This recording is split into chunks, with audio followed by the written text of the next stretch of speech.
الحمد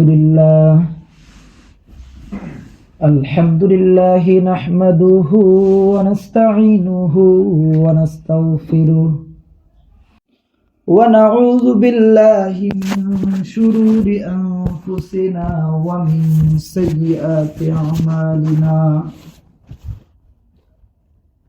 من يهده الله فلا مضل له ومن يضلله فلا هادي له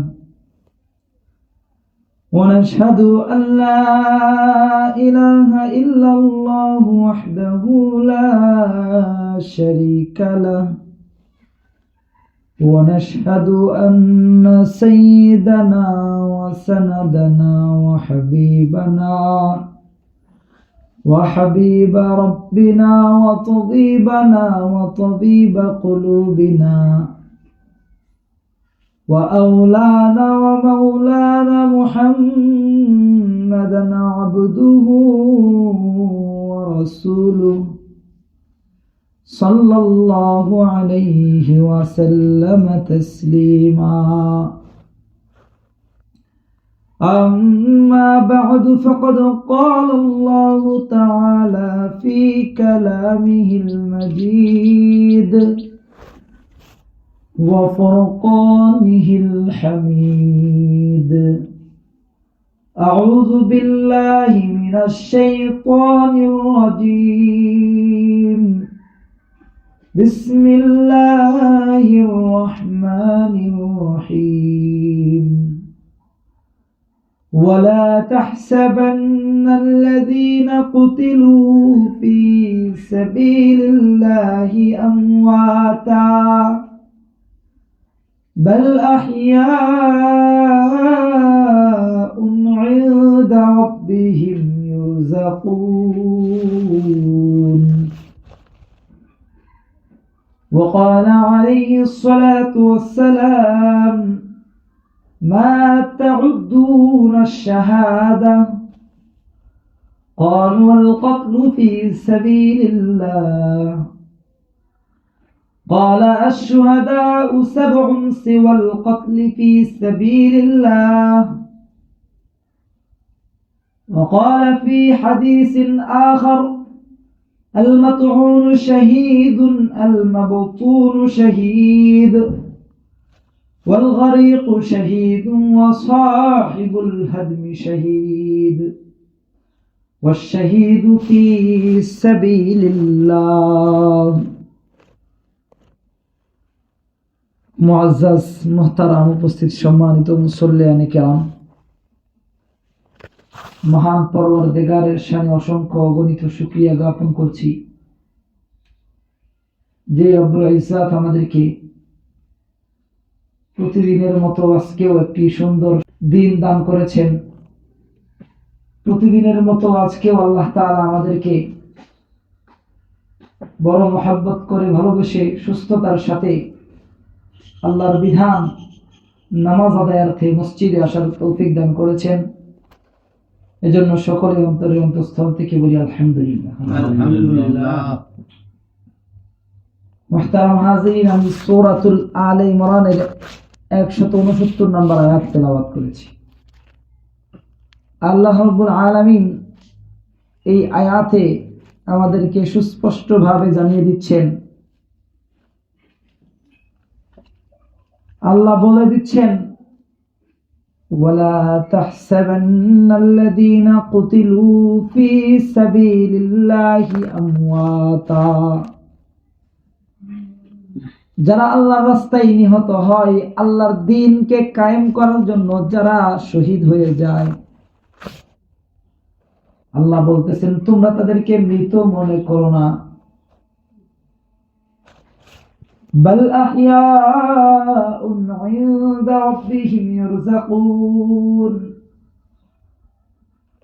বরং এরা জীবিত, আল্লাহ তাআলা কুদরতি ভাবে তাদেরকে রিজিক দেয়, আল্লাহর কাছে তারা রিজিক ভক্ষণ করে। যারা আল্লাহর দ্বীনকে কায়েম করার জন্য, হককে প্রতিষ্ঠা করার জন্য, ন্যায়কে মানুষের সামনে স্পষ্ট করে দেওয়ার জন্য মৃত্যুবরণ করে, আল্লাহ বলতেছেন তোমরা তাদেরকে স্বাভাবিক কোনো মৃত বলো না, বরং এরা শুধু জীবিতই না, এরা তো জীবিতই, বরং আল্লাহর কাছে এরা রিজিক পায়। রাসূল পাক সাল্লাল্লাহু আলাইহি ওয়াসাল্লাম মুসলিম শরীফের এক হাদিসে বলেন, শহীদ যারা আল্লাহর রাস্তায় মৃত্যুবরণ করে, আল্লাহর দ্বীনকে কায়েম করার জন্য যারা নিজেদের জীবনকে বিলীন করে দেয়, যারা ন্যায়কে প্রতিষ্ঠা করার জন্য জালেমের বিরুদ্ধে দাঁড়িয়ে নিজেদের প্রাণকে বিলীন করে দেয়, রাসূল সাল্লাল্লাহু আলাইহি ওয়াসাল্লাম বলেন এরা মারা গেলে এদের রূহ জান্নাতের সবুজ পাখির বুকের ভিতরে রাখা হয়, পেটের ভিতরে রাখা হয়। ওই পাখি পুরো জান্নাত ঘুরতে থাকে, আর ওই শহীদ ওই পাখির পেটে বসে সারা জান্নাতের চতুর্পাশে ঘুরতে থাকে। শুধু তাই না, হাশরের ময়দানে আল্লাহর আরশের ঝাড় বাতির মাঝখানে তাদেরকে স্থান দেওয়া হবে।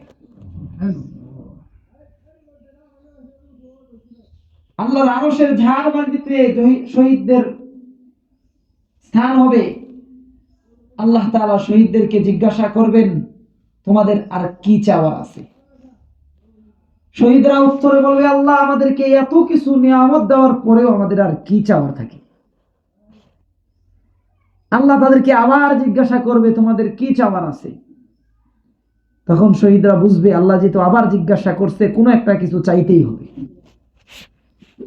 শহীদরা তখন আল্লাহর কাছে আরজি করবে, আল্লাহ আমাদের যদি কিছু দিতে চান আমাদেরকে আবার দুনিয়াতে পাঠান, আপনার রাস্তায় জিহাদ করতে করতে আমরা আমার জীবনকে আবার বিলীন করে দিতে চাই।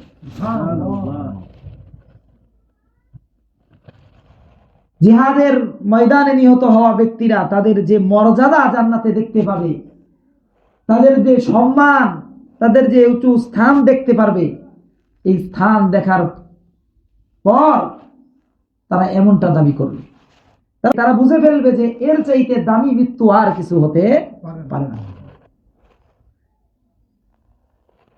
সাহাবায়ে কেরাম তাদের বুকের ভিতরে শাহাদাতের তামান্না, এত তামান্না রাখতো যে হযরত ওমর ইবনুল খাত্তাব রাদিয়াল্লাহু তাআলা আনহু সব সময় দোয়া করতেন, আল্লাহুম্মা রযুকনা শাহাদাতান ফি সাবিলিক ওয়াজআল মাউতানা ফি বালাদি রাসূলিক। ওমর ইবনুল খাত্তাব আল্লাহর কাছে দোয়া করতেন, আল্লাহ আয় আল্লাহ আমাদের মৃত্যু আপনি শহীদি মৃত্যু দান করেন আমাদেরকে, ওয়াজআল মাউতানা ফি বালাদি রাসূলিক, আর আমাদের মৃত্যু আপনার রাসূলের ভূমি মদিনাতেই দান করিয়েন। আল্লাহ তাআলা তার দোয়া কবুল করছেন।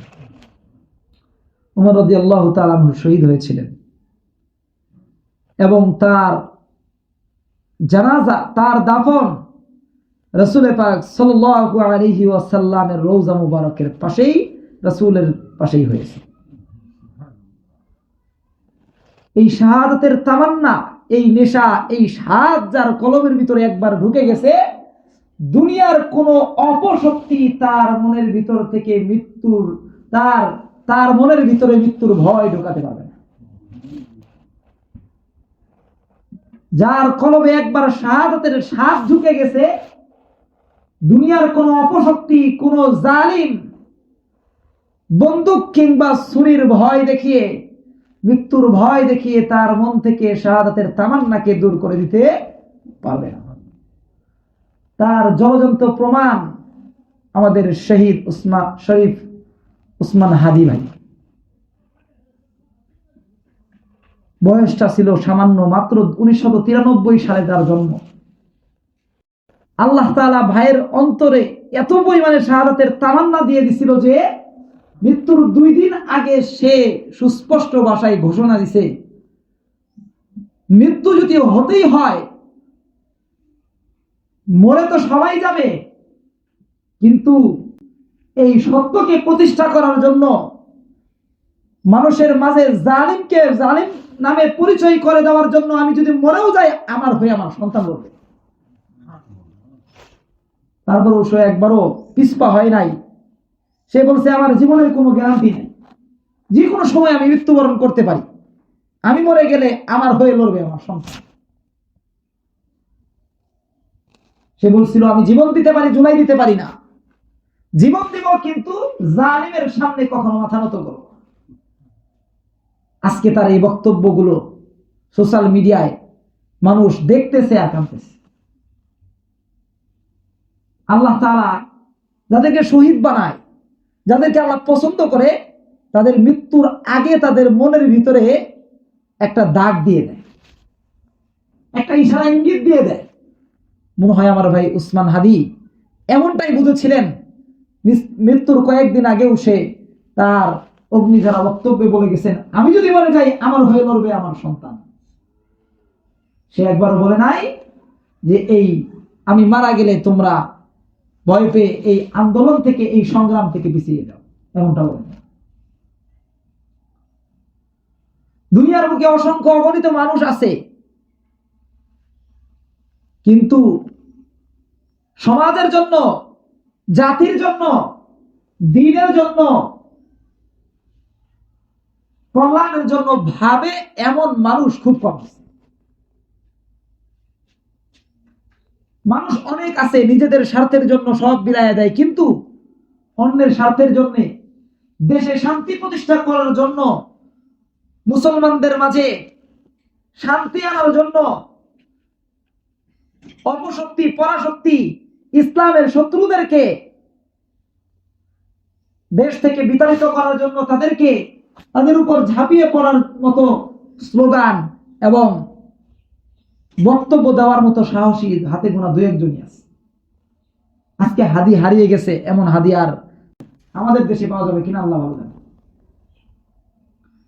মোহতারাম হাজিরিন, হয়তোবা আপনারা হাদিকে চিনেন না, অনেকে বা চিনেন, হয়তোবা সোশ্যাল মিডিয়ার পরিচয়ে অনেকে তাকে চিনতেছেন।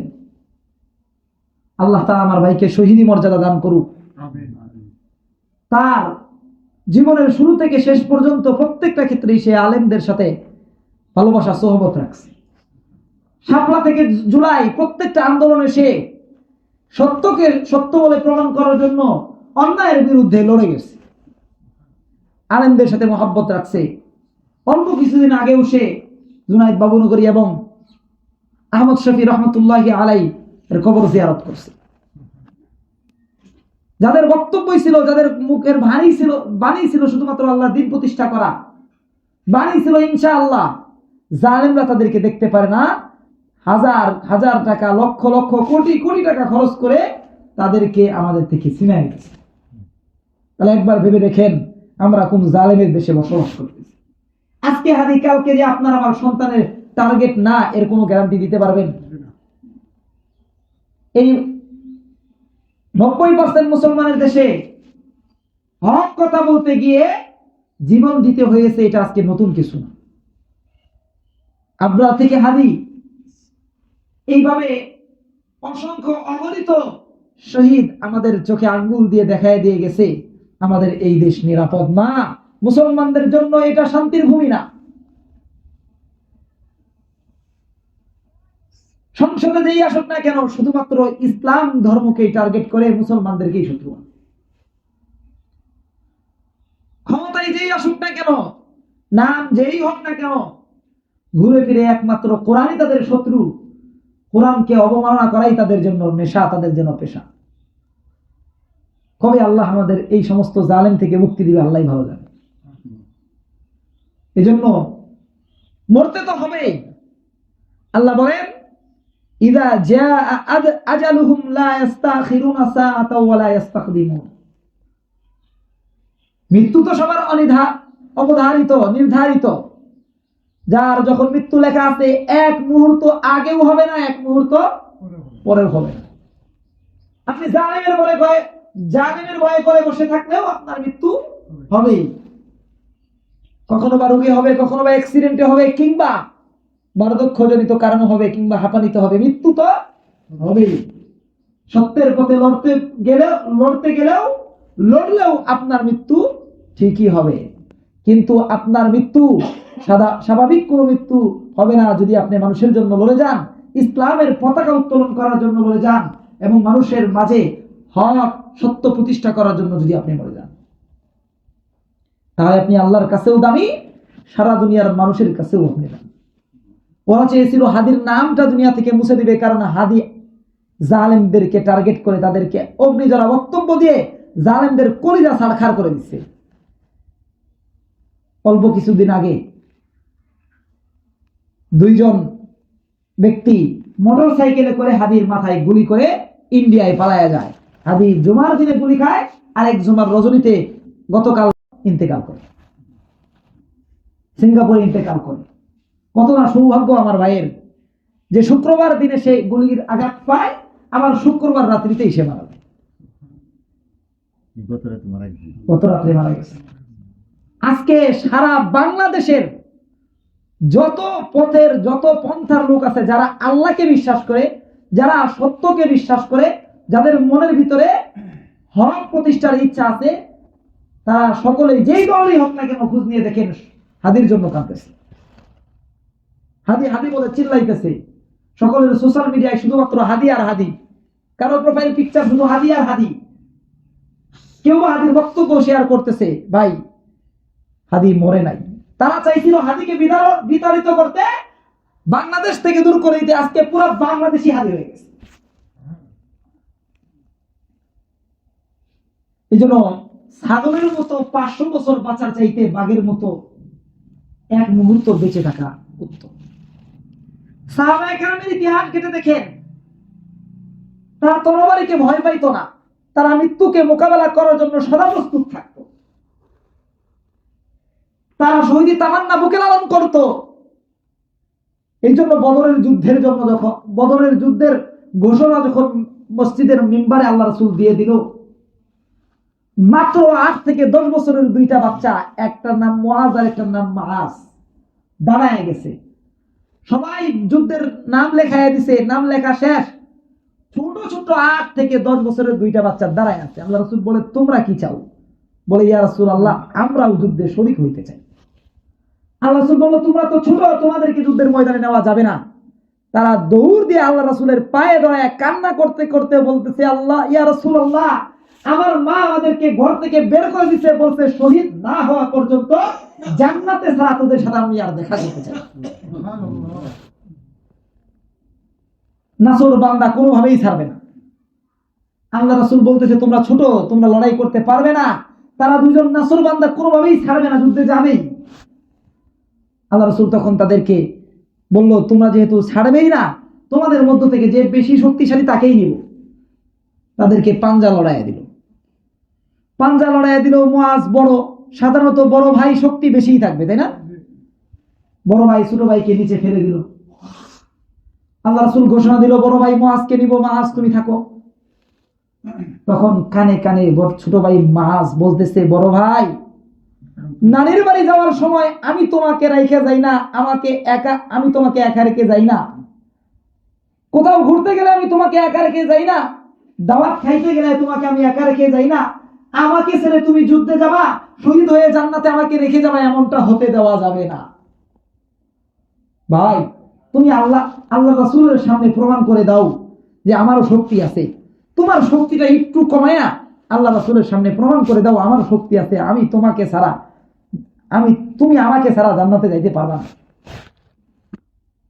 তাদের দুজনের এমন রোনাজারি কান্নাকাটি দেখে রাসূল সাল্লাল্লাহু আলাইহি ওয়াসাল্লাম তাদেরকে বুকে জড়ায় নিয়ে বললেন যে, মুআজ, তোমরা দুজনেই যুদ্ধে যাইতে পারো। এটা বলার কারণ আছে। আল্লাহ রাসূল তাদেরকে বুকে জড়ায় দুজনকেই যুদ্ধে যাওয়ার ঘোষণা তখনই দিলে, কারণ কিছুক্ষণ আগেই জিবরাইল আমিন এসে আল্লাহ রাসূলের কানে ঘোষণা দিলেন, ইয়া রাসূলুল্লাহ, আপনি তাদেরকে বাধা দিন না, কারণ এদের দুজনের নাম শহীদের দরজায় অলরেডি লেখা হয়ে গেছে। আল্লাহ রাসূল যুদ্ধে নিয়ে গেল মুআজ এবং মাআস, ছোট দুইটা বাচ্চা, ঘোড়ার পিঠে বসে খোলা তরবারি নিয়ে ঘুরতেছে আর ঘুরতেছে। হঠাৎ দেখা হয়ে গেল আব্দুল্লাহ বিন মাসউদ রাদিয়াল্লাহু তাআলা সাথে। বলতেছে, চাচা, ওই লোকটা কোথায় যে আমার রাসূলকে সবসময় কষ্ট দিত? ওই লোকটা কোথায় যে আমার রাসূলের পিছনে সবসময় লেগে থাকতো? আবু জাহেলের কথা বলতেছিল।